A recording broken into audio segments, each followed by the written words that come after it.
مطالعات زیادی انجام شده تا بتوان تکنیک واقع نمای مورد استفاده توسط کاراواجیو در اجرای نقاشی‌هایش را درک کرد. هنرمند هیچ نوشته‌ای از خود به جای نگذاشته و گفته‌های معاصران وی در مورد رویه‌ای که او برای تکمیل کار خود اتخاذ کرده اندک و غیر دقیق است. ما می‌دانیم که کاراواجیو دوست داشت از روی مدل نقاشی کند. او از استودیویی استفاده می‌کرد که نوری از بالا داشت و بسیار سریع نقاشی می‌کرد. او می‌توانست تا 3 سر را در یک روز بکشد. هیچ نقاشی ناتمامی وجود ندارد که در مرحله میانه کار باقی مانده باشد تا ردیابی مراحل مختلف کار ممکن شود.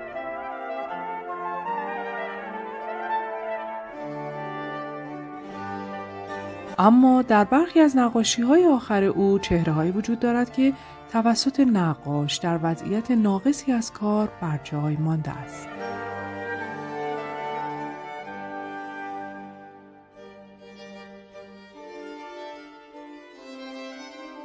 بر این اساس آزمایش‌های اندک اما ارزشمند انجام شده است. در تحقیقات علمی متعدد و همچنین در بررسی‌های دقیق همپوشانی لایه‌های رنگ سعی خواهیم کرد کل روند تصویرسازی در آثار کاراواجو را بازسازی کنیم.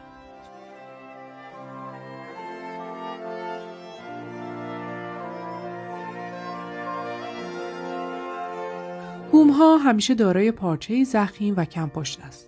به طور متوسط 12 در 12 نخ در هر سانتیمتر مربع.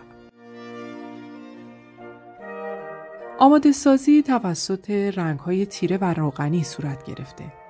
زیرسازی با روغن و رنگدانه‌های زمینی و با افزودن سفید سربی و گچ است. گاهی اوقات در مایع ماسه نیز وجود دارد. هنرمند به رنگ مستیکا یعنی رنگ‌های رقیق شده با روغن که برای زیرسازی بوم استفاده می‌شود اهمیت زیادی می‌دهد. نه تنها به این دلیل که روی کار تمام شده تأثیر می‌گذارد بلکه به این دلیل که کاراواجیو اغلب قسمت‌های زیادی از آن را بدون نقاشی و یا شاید فقط با پخش لعاب سبک بر روی آن قابل مشاهده نگه می‌دارد. نقاط اصلی به سرعت با برش‌های آزاد به طور مستقیم بر روی سطح آماده سازی شده ثابت شده است.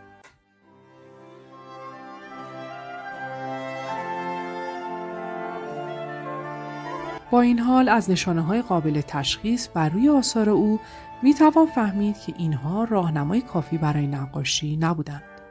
به احتمال زیاد همانطور که رابرتو لانگی در دهه 1950 میلادی درک کرده است، این خطوط مرجع‌هایی برای قرار دادن مجدد مدل در موقعیتی است که بتواند در هر جلسه ژست مناسب را پیدا کند.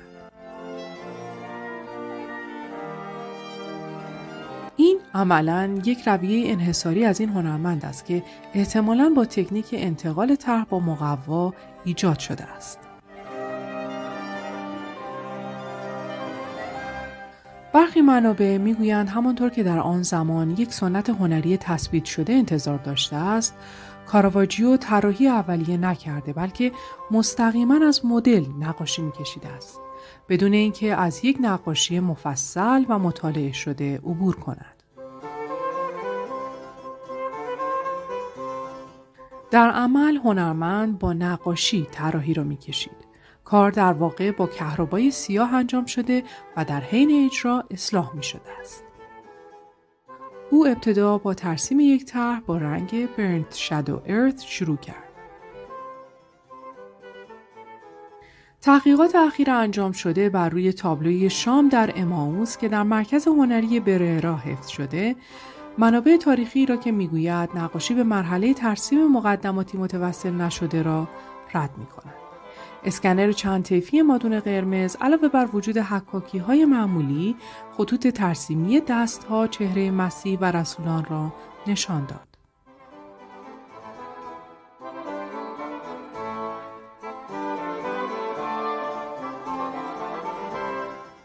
از طریق بازتاب اشعه مادون قرمز بر آثار این هنرمند در برخی موارد رد پای طراحی با چشم غیر مسلح نیز قابل مشاهده است.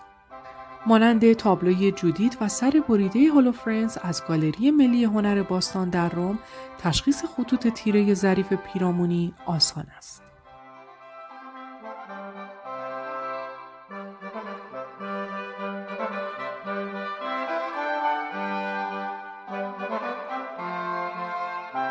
روی نگاره سایه‌وار زمینه که هنوز خشک نشده، کاراواجیو شروع به نقاشی با ضربه‌های سریع و سست قلمو اما در عین حال قوی و پررنگ کرده است.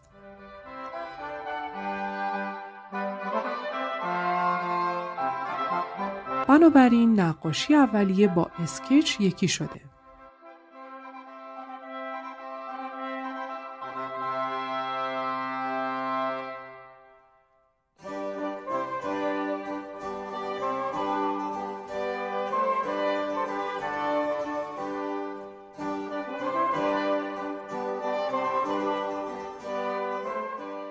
طبق گفته پیرو بلوری، کاراواجیو پرایمر اولیه بوم را در نیم سایه رها کرده، یعنی او از رنگ قهوه‌ای پرایمر اولیه به عنوان نیم سایه برای تیرگی استفاده کرده است. رنگ سفید سربی در نواحی روشن صورت در تون‌های روشن‌تر تا ضرب قلم‌های نهایی با سفید خالص اعمال می‌شود. در عکس‌های رادیوگرافی الگوی مارپیچی از ضرب قلم‌های سفید مشاهده می‌شود.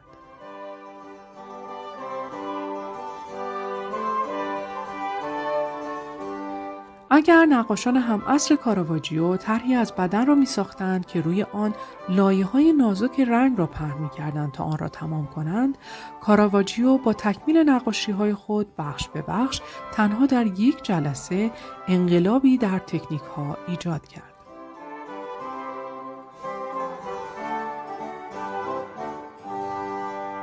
لایه‌های نازک رنگ بدون اجازه دادن به اینکه رنگ زیرین کاملا خشک شود پخش می‌شوند، به طوری که دو سطح تصویر با هم مخلوط می‌شوند.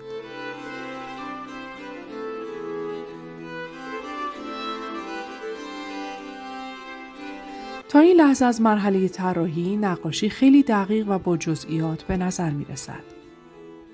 به این معنی که نقاشی با حجمی از رنگ و نه توسط لایه‌های رنگی ساخته شده است. بنابراین روش بادی نیدینگ متولد شد که پس از آن به عنوان نمونه در بسیاری از مناطق مدیترانه مورد استفاده قرار گرفت.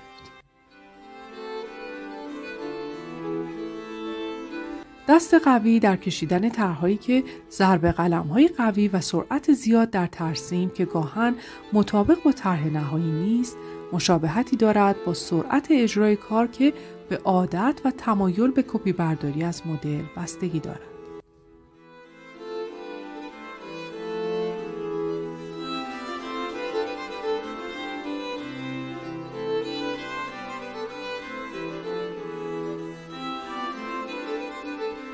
رنگ‌ها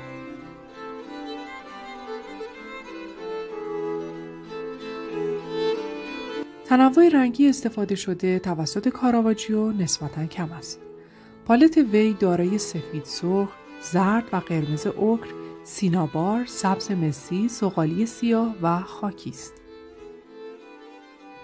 به نظر می رسد استفاده از رنگ‌های روشن و تعیین کننده در آثار دوران جوانی او در نقاشی‌های دوران بزرگسالی که در آن سایه‌های تیره و خاموش غالب هستند و رنگ‌های زمینی ظاهر می‌شوند کاهش می‌یابد.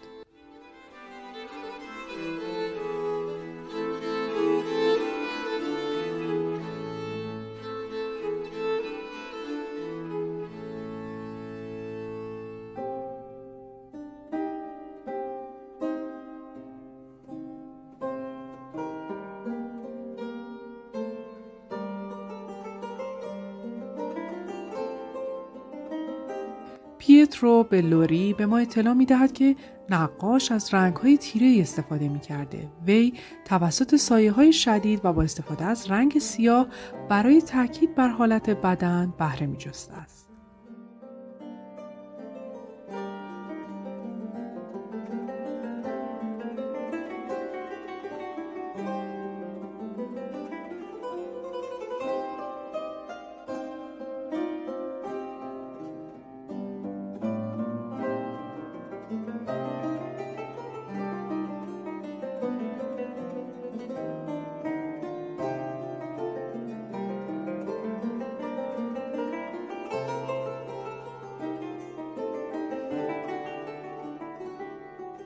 نوار پوشیده نشده.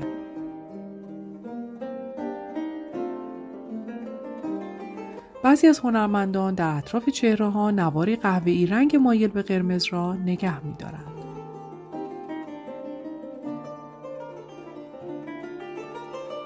دلیل این امر را می‌توان به خاطر اجرای بسیار سریع و بدون مکث برای خشک شدن مناطق مجاور توضیح داد.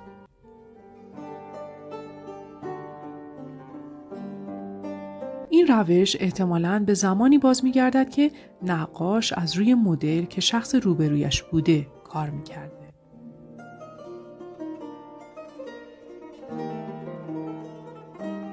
طرح نهایی به قدری سریع کار شده بود که برجستگی‌های سفیده تخم مرغ بر روی لایه‌های رنگ روغن دیده می‌شوند.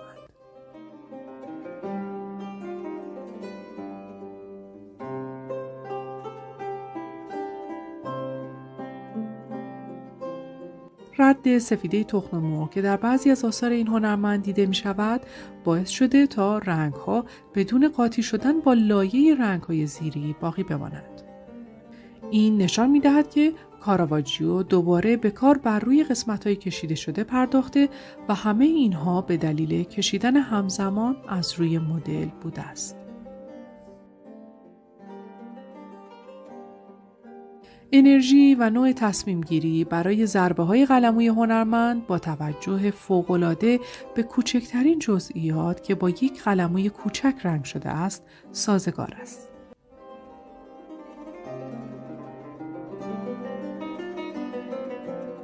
کار نهایی این هنرمند به ضرب قلم‌های کوچکی محدود شده مانند اصلاح ویژگی‌های صورت با رنگ سیاه.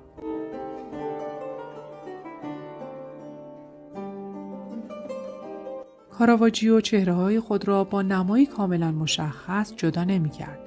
وی کشیدن آنها را از ابتدا شروع کرده و در انتها این چهره‌ها را روی پیش زمینه قرار می‌داد. فیگورها، لباسها و اشیا به صورت لایه‌هایی است که پشت سر هم کشیده می‌شوند و اغلب روی هم قرار می‌گیرند. مانند پیشانی و سپس صورت‌های پوشیده از مو یا بازوهایی که به طور کامل مشخص شده و بعداً توسط روپوش یا آستین لباس پنهان می‌شوند. این نسخه بدلی که در واقع یک بازتولید علمی است از تمام اطلاعات موجود استفاده می‌کند. منابع با مطالعه معاهدات، گزارشات و حتی کتاب‌های آشپزی قدیمی به دست آمده است. اطلاعات استخراج شده از گزارش‌های مرمت اغلب همراه با آزمایش‌های تشخیص و با هدف درک روش اجراست. و سرانجام اطلاعات به دست آمده نه تنها از مشاهده دقیق آثار حفظ شده به ویژه مواردی که توسط نقاش ناتمام مانده است بوده، بلکه مواردی را هم که در گذشته ترمیمی با بی‌احتیاطی در آنها رخ داده نیز شامل می شده که لایه‌هایی از مواد را که در اصل از دید پنهان شده مشخص کرده است.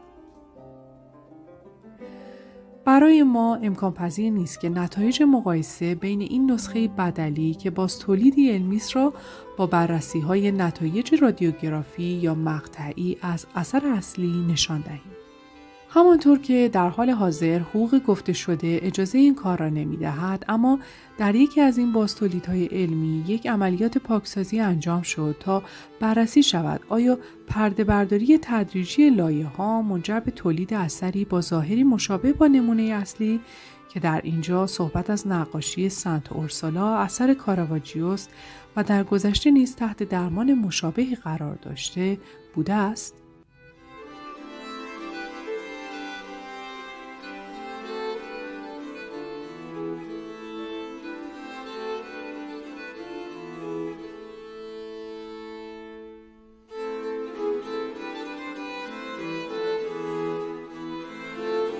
اگر تایید صحت روش‌های پیروی شده مشابه با کار اصلی در بازتولید علمی کار باشد، این رویه می‌تواند برخی از جنبه‌های مورد بحث درباره روش کار هنرمند را روشن کند.